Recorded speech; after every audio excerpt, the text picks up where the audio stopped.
Well, here we are again in our beautiful garden paradise. I've sure enjoyed being with you all afternoon, sharing these wonderful, wonderful recipes of Latin cuisine. I got another special treat. One of our guest cooks going to come in and give you something from Brazil. Brazilian cheese balls. I've never had them before, so I'm looking forward to this. Vivian, would you like to come in and share this with us, please? It's going to be a very special treat. How are you, Vivian? I'm good. How are you, Tony? Good, good. I hope you'll let our people know how good it's going to be by making some for us today. Yes, it's going to be delicious. Thank you so much, Vivian. Take over, dear. All right, thank you. Wonderful.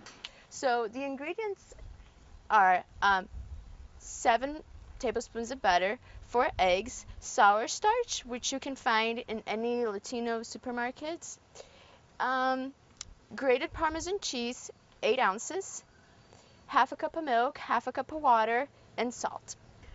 So we just turn on our pot here, and we're going to have half a cup of milk,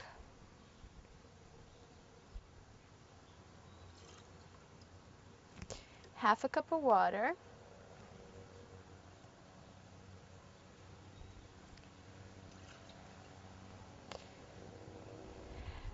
so now we're going to add the 7 tablespoons of butter and salt. You're going to think this is a lot of salt, but actually it isn't. We'll mix it all together.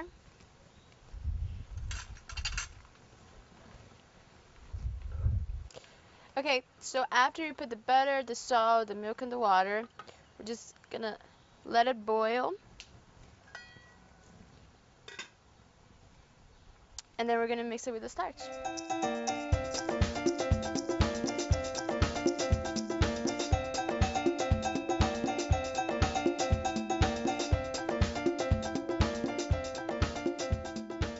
Okay, so now that the milk, the water, the salt, and the butter are boiled, I'm going to mix a little bit.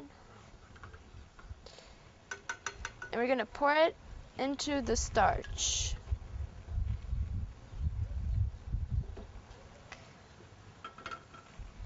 Now, the 4 eggs, mix it in together, one by one.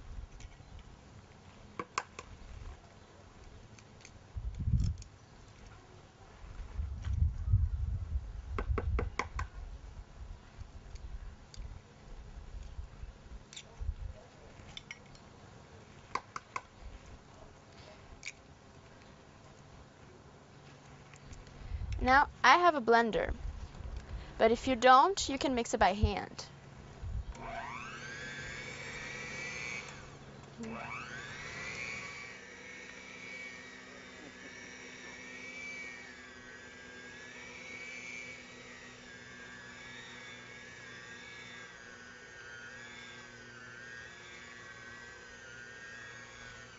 Okay, now you add the 8 ounces of Parmesan cheese, which is the whole thing.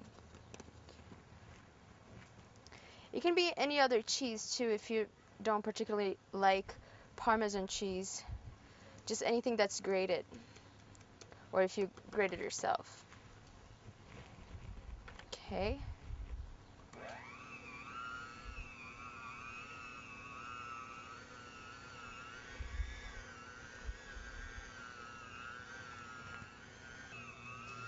Okay, it's gonna be really thick and airy. This is how it's gonna look like.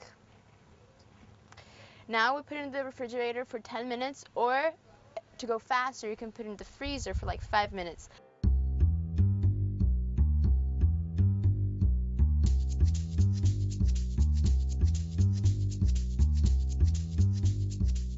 So now that I finished mixing everything, you need to put it in the refrigerator for approximately 5 to 10 minutes, or you can put it in the freezer to go faster than just for 5 minutes. I've already done it, so here it is. Now I'm going to get my pan, which is going to go to the oven. So now I'm going to spray pan in the baking sheet, so I'm sure it won't get stuck in it. Now, the dough is probably hardened and a little flaky. We're going to make little balls and put it. Now remember, it has to be like a fairly like good distance between each other because they're gonna grow in the oven, so you don't want them to get stuck or anything like that. Like this size. Don't make it too big either because then it's not as good. Just make it a little small. So also because then people can have like lots of it and not just one and be satisfied.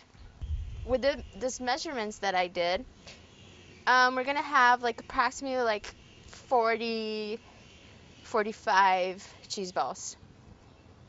That's a lot, but if you think that each person, if you have like a party of 4 and each person will eat like 5 or 6, then that's good.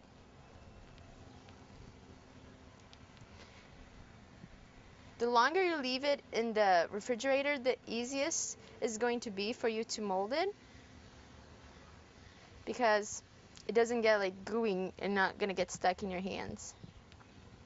Okay, so this is our last cheese ball in the tray. Okay, the cheese balls are now ready to go into the oven. Susie's gonna come get them. Thank you, Susie. Remember to preheat your oven to 350 degrees and put your cheese balls in the oven and let them bake for approximately 40 to 45 minutes. Okay, so it's been 45 minutes and our cheese bread should be ready. Oh, thank you, Susie. Wow, they turned out great. I hope your American friends enjoy it just as mine do. Enjoy!